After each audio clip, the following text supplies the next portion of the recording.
오늘 말씀 10절에서 20절 말씀은 하나님의 백성에게 주어지는 회복과 또 축복 그리고 회개에 관해서 말씀하고 있습니다. 먼저 10절에서 14절 말씀 중에서 10절 전반부를 보면 하나님은 열방을 향해서 말씀을 듣고 그것을 먼 섬들에 전파할 것을 요구하고 계십니다. 열방이 멀리 있는 섬들에 전할 여호와의 말씀은 10절 후반 부분부터 12절 사이에 나오는 내용입니다. 그중 11절을 보면 여호와께서 야곱의 몸값을 지불했고 저보다 강한 자의 손에서 그들을 구속했기 때문이다, 이렇게 말하고 있습니다. 여기에 의미가 유사한 두 단어가 사용되었는데요, 그것은 지불하다와 구속하다입니다. 여기서 지불하다라는 단어는 히브리어로 보면 이 노예 상태에 있는 자를 몸값을 지불하고 해방시켜주는 것을 의미합니다. 그리고 뒤에 나오는 구속하다라는 것은 히브리어로 보면 원래 공경에 처한 친족을 그 공경에서 구하기 위해서 대신 대가를 치르는 것을 의미합니다. 이것이 유대사회에서 얘기하는 기업 물을 자에 해당하는 내용이죠. 이 기업 물을 자라는 것은 단순하게 대를 잇거나 유산만 상속하는 것이 아니라 빚에 대해서도 갚아줄 의무가 있는 것입니다. 원어로부터 이 11절은 이렇게 해석할 수가 있습니다. 하나님께서 야곱을 값을 지불하고 해방시켜 주시되 이스라엘의 친족과 같이 되셔서 그들보다 강한 자, 곧 이스라엘을 포로로 잡고 있는 자들의 손에서 구원하여 주셨다, 이렇게 해석이 되는 거죠. 여기서 그들보다 강한 자라는 것은 물론 바벨론을 가리킵니다. 그런데 이스라엘의 경우 하나님께서 그들을 바벨론의 압제에서 구속하여 주신 것은 사실이지만 바벨론에게 몸값을 지불하신 것은 아니었습니다. 이스라엘이 바벨론의 포로로 끌려간 것은 그들의 죄 때문이지 그들을 해방시켜 주시기 위해서 하나님이 특별히 그들의 몸값을 따로 지불하시지는 않았죠. 이렇게 볼 때 본문 말씀은 이스라엘의 회복만을 예언한 것이 아니라 궁극적으로 예수 그리스도의 이 구원, 죄값을 지불하시고 하나님의 구속 사역으로 인해서 죄 중에서 해방될 이스라엘과 모든 열방의 민족들에 관해서 말씀하고 있다고 볼 수 있습니다.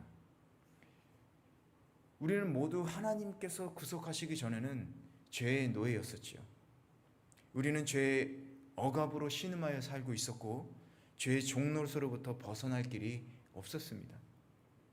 그것은 누구도 인간의 죄를 위해서 죄값을 치를 능력이 없었기 때문이죠. 그래서 죄에 대해 값을 치를 수 있는 능력이 없는 우리를 하나님께서 불쌍히 여기시고 스스로 우리의 친족이 되셔서 우리를 대신해서 우리의 죄값을 지불하시고 아들 예수님을 세상에 보내주신 것입니다. 예수님을 죄인들을 위한 속건제물로 희생시키는 이 하나님의 구속사역, 그래서 우리는 그것으로 인해서 죄에서 해방되었다라는 것이죠. 그런데 놀라운 것은 하나님께서 죄에서 자유만을 주신 것이 아니다라는 거예요. 12절을 보면 그들이 와서 시온의 높은 곳에서 노래하고 곡식과 새 포도주와 기름과 어린 양떼와 소떼를 주신 여호와의 선하심을 기뻐할 것이다. 그들의 영혼은 물된 정원 같을 것이고 그들이 더 이상 슬퍼하지 않을 것이다 라고 합니다. 이 말씀은 하나님께서 그의 백성에게 회복뿐만이 아니라 다양한 복, 그 복으로 인해서 아주 충족하게 만족스러운 상태를 보여주고 있는 것이죠. 그래서 13절 말씀처럼 회복한 이스라엘은 기쁨이 넘치고 영혼이 만족하게 되는 것입니다. 14절에 내 백성은 내 선함으로 만족하게 될 것이다, 할 것이다. 그렇다 하나님은 자기 백성을 구속하실 뿐만 아니라 그 심령을 만족하게 하시는 분이신 것이죠. 우리의 몸과 영혼을 만족시키고 기쁨을 주시는 분은 오직 하나님 한 분이신 줄 믿습니다. 만약 여러분이 이 세상에서 많은 부를 쌓는다면 여러분은 만족하시고 여러분 기뻐하시리라 생각되십니까? 현대사회에서 많은 우울증을 겪고 있는 것은 여러분, 빈곤층이 아니라 부유층이 더 많다는 사실 잘 알고 계실 것입니다. 이것은 사실은 돈이 전부가 아니다라는 것을 반증하는 얘기이기도 하죠. 그렇다면 진정한 우정과 사람들의 관계 속에서 우리의 만족과 기쁨을 넘치게 채울 수 있을까요? 우리가 사람들에게 기대하면 할수록 넘어지고 실망하게 되지 않습니까? 제가 여러분들에게 불신 사회를 조장하는 것은 아닙니다. 단지 우리에게 있어서 성도만이 아니라 모든 인간에게 있어서 우리의 몸과 영혼을 만족시키고 진정한 기쁨을 주시는 분은 오직 하나님 한 분이시다라는 것입니다. 할렐루야. 그렇다면 우리를 위해서 자신의 아들을 희생하시면서까지 우리를 죄에서 구속하시고 또 만족과 기쁨을 주신 그 하나님의 백성이 된 우리 성도들, 우리는 무엇을 할 수 있을까요? 이제는 우리가 노예에서 벗어난 자유인이기 때문에 자유인답게 살아야죠. 죄에서 해방되었기 때문에 다시 죄로 돌아갈 필요가 없죠. 죄의 삶이 아니라 우리는 성도로서 의의 삶을 살아야 하지 않겠습니까? 시기, 미움, 질투와 악함을 버리고 우리를 위해서 자신의 생명조차 아끼지 않으신 예수 그리스도의 사랑의 희생을 위해서도 우리는 죄가 아닌 예수 그리스도의 사랑을 실천하면서 살아가야 하지 않을까요? 따뜻한 전화 한 통, 격려 한마디, 물질적인 도움만이 아니라 우리가 서로를 위해 기도하면서 예수 그리스도의 사랑을 실천하는 삶을 살아야 하지 않을까요? 그리고 이런 시기일수록 하나님께 구속된 자로서 우리는 감사하며 살기를 바랍니다. 하나님만을 더욱 의지하면서 여러분 기도하시기를 바랍니다.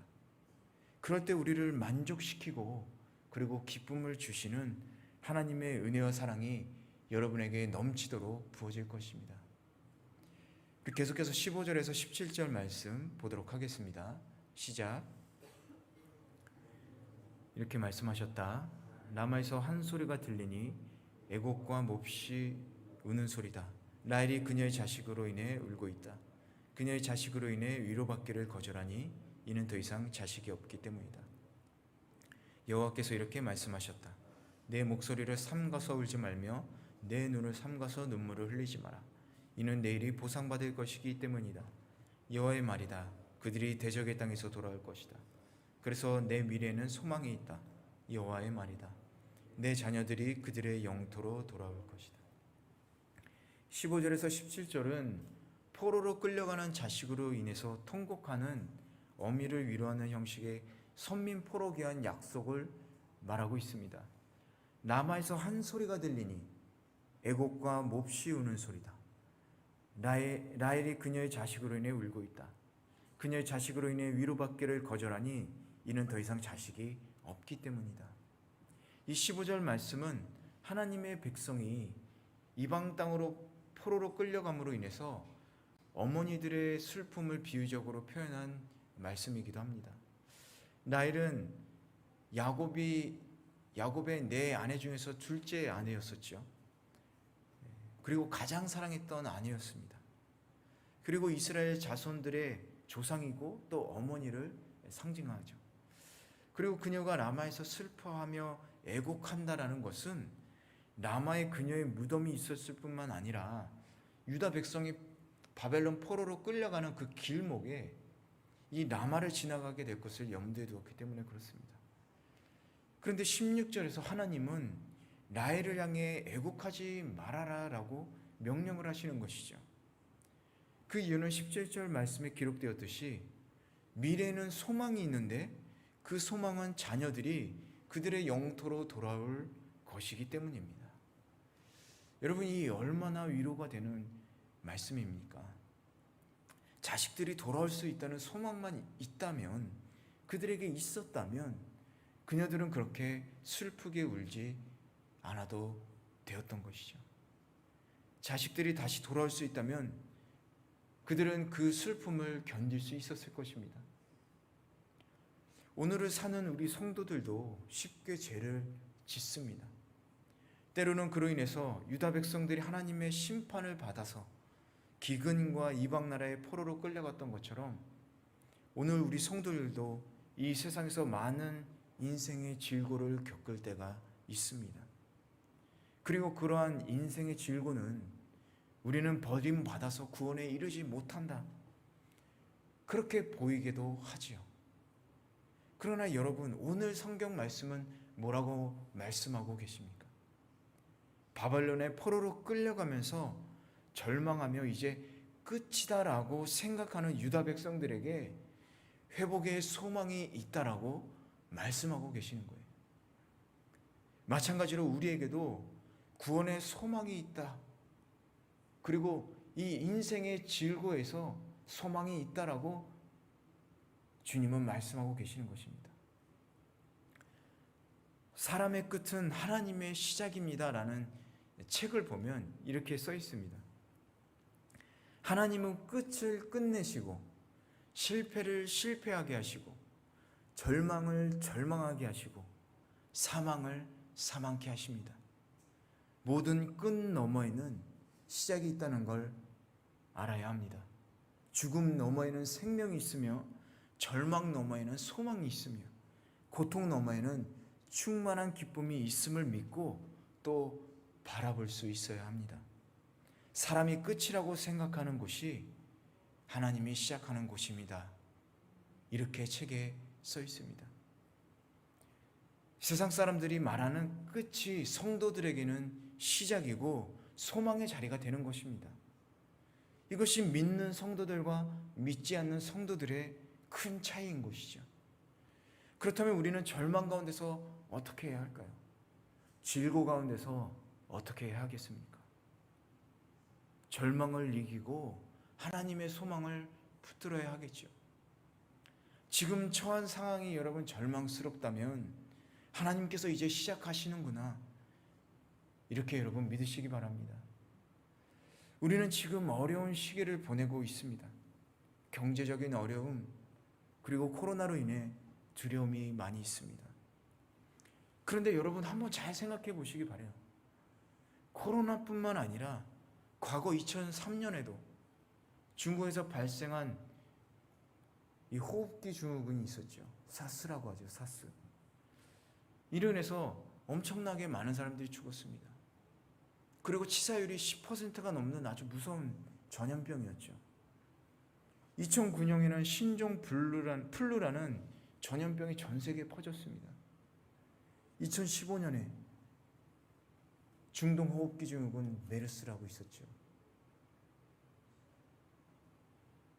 이 세상에 무시무시한 충격을 안겨줬습니다. 5년 간격으로 이런 일이 계속 일어나고 있어요. 지금 2015년 후에 2020년도 코로나. 그런데 여러분, 이런 전염병들보다 더 치명적인 것이 있습니다. 그게 뭐냐면 절망이에요. 자신의 인생을 땅 빠져하게 아니라 이 땅속 깊은 곳까지 떨어뜨리는 병, 자신 외에 가족과 친구들까지 전염시켜서 불안으로 몰아넣는 병, 그 병의 이름이 바로 절망입니다. 그런데 이 절망이라는 전염병을 이기는 치료제와 백신은 이미 나와 있습니다. 바로 주님께서 함께 하심을 믿는 것이 이 절망을 이기는 치료제이고, 주님께서 주시는 소망을 가질 때 이 절망을 몰아내고 이길 수 있는 백신이 되는 것입니다. 여러분, 주님이 함께 하신다는 믿음과 구원의 소망을 붙들고 절망과 싸워서 여러분 승리하시길 축원합니다. 여러분, 약복강에서 천사와 씨름하며 축복해달라고 밤새 씨름했던 야곱처럼 야곱의 현실이 어땠습니까? 이제 고향 돌아가는 길에 형에게 맞아 죽을지도 모르는 이런 절박한 상황에서 자포자기하지 않았어요. 절대로 복받을 수 없는 상황 속에서 야곱은 끝까지 복 달라고 기도했습니다. 자신이 처한 절망 가운데서 주님만을 붙잡고 소망을 가지고 기도할 때 여러분 그 기도가 이루어질 줄 믿습니다. 그럴 때 하나님이 일하시기 시작하시는 거예요. 우리에게 복을 주시는 것입니다. 로마서 15장 13절에 이렇게 써 있습니다. 이제 소망의 하나님께서 여러분의 믿음 가운데 모든 기쁨과 평강을 충만하게 하셔서 성령의 능력으로 소망이 흘러 넘치게 하시기를 빕니다. 여러분 하나님만이 가능하시기 때문에 그 하나님만을 여러분 붙들어야 하는 것입니다. 그럴 때 성령님께서 우리 안에 소망을 넘치도록 충만하게 채워주신다라는 것이에요. 여러분 믿음이란 우리가 예수 그리스도의 십자가의 사랑, 그것으로 인해서 우리가 구원받았다라는 것만이 아니라 예수 그리스도가 우리를 끝까지 포기하지 않으시고 우리를 지금 처한 상황에서도 구원하신다. 그것을 믿는 게 바로 믿음입니다. 그 주님께 소망을 두는 거예요. 그것이 바로 믿음인 것입니다. 여러분 그 믿음을 가지시고 어떤 시련과 고통이 다가오더라도 혹은 죄로 인해 고통 가운데 처하더라도 여러분 우리를 사랑하시고 우리를 구원하신 예수 그리스도의 사랑을 기억하시면서 여러분 소망을 가지시기를 축원합니다. 그 소망으로 인내함으로 절망과 싸워 승리하시기를 간절히 축원합니다. 우리 마지막 18절에서 20절 함께 읽어보도록 하겠습니다. 시작. 에브라임의 탄식 소리를 분명히 들었다. 주께서 나를 훈계하셨습니다. 길들이지 않은 송아지 같은 내가 훈계를 받았습니다. 나를 회복시켜 주십시오. 그러면 내가 돌아오겠습니다. 이는 주께서 내 하나님 여호와이시기 때문입니다. 길을 잃은 후에 내가 회개했습니다. 내가 내 허벅지를 쳤습니다. 내가 부끄럽게 되고 모욕을 당한 것은 내가 내 어릴 적 수치를 지니고 있기 때문입니다. 에브라임이 내 사랑하는 아들이 아닌가? 내게 기쁨을 주는 자식이 아닌가? 내가 그를 자주 책망해 말하지만 아직도 그를 기억한다.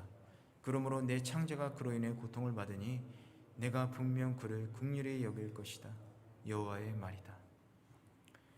이 마지막 18절에서 20절은 회개하는 선민에게 자비를 보장하는 이 포로 귀환을 약속하는 말씀입니다.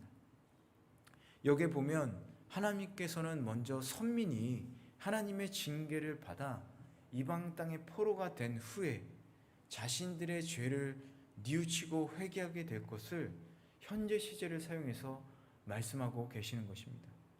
여기서 에브라임은 선민 전체를 가리키는 표현으로 에브라임은 하나님의 징계를 받기 전에는 몰랐지만 하나님의 징계 이후에 자신이 얼마나 부끄러운 짓을 했는지 깨닫게 되었습니다. 그래서 자신의 죄를 뉘우치고 회개하며 그 회개의 증거로 자신의 허벅지를 친 것입니다. 이 고대 근동 지역에서는 스스로 자기 허벅지를 치는 이 행위는 고통과 애도의 몸짓이었던 것입니다.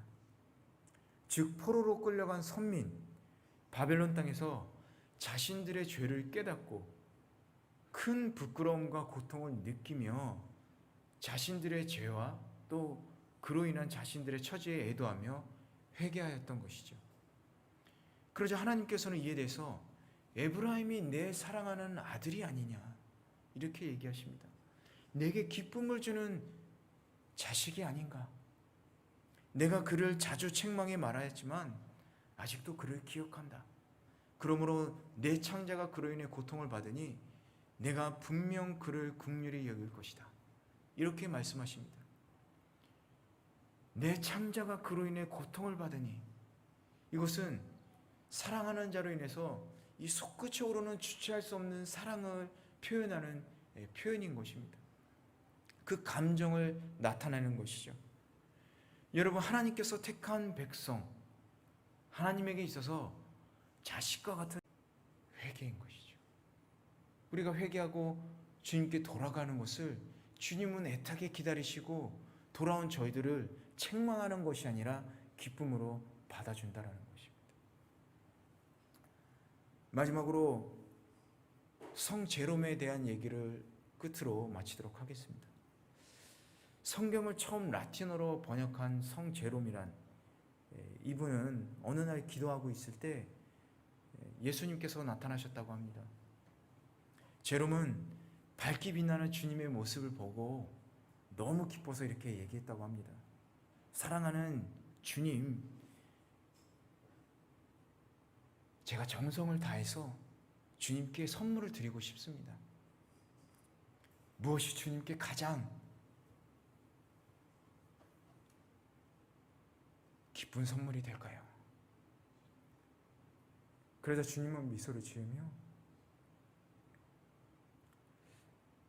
하늘과 땅과 거기 있는 모든 것이 다 내 것인데 그대가 나에게 무엇을 줄 수 있겠는가? 제롬이 다시 말했습니다. 저는 주님을 사랑합니다. 그래서 가장 좋은 선물을 드리고 싶은 것이 있습니다. 비록 많지는 않지만 제게 있는 돈을 모두 드릴 테니 받아주시겠습니까? 예수님은 여전히 미소를 지으며 말씀하셨습니다. 네 돈을 가난한 사람들에게 주어라. 내겐 돈 같은 것이 아무런 쓸모가 없다. 그래도 제롬은 계속 주님께 졸랐습니다. 주님 이대로 그냥 돌려보낼 수가 없습니다. 무엇을 드리면 받으시겠습니까? 순간 예수님은 엄숙해지며 이렇게 말씀하셨습니다. 만약 그대가 진정으로 나를 기쁘게 하고 싶다면 그대와 다른 사람의 죄를 나에게 가져와다오. 이것을 위해 내가 십자가에 달렸으니 이보다 더 내 마음을 기쁘게 해줄 선물은 없다.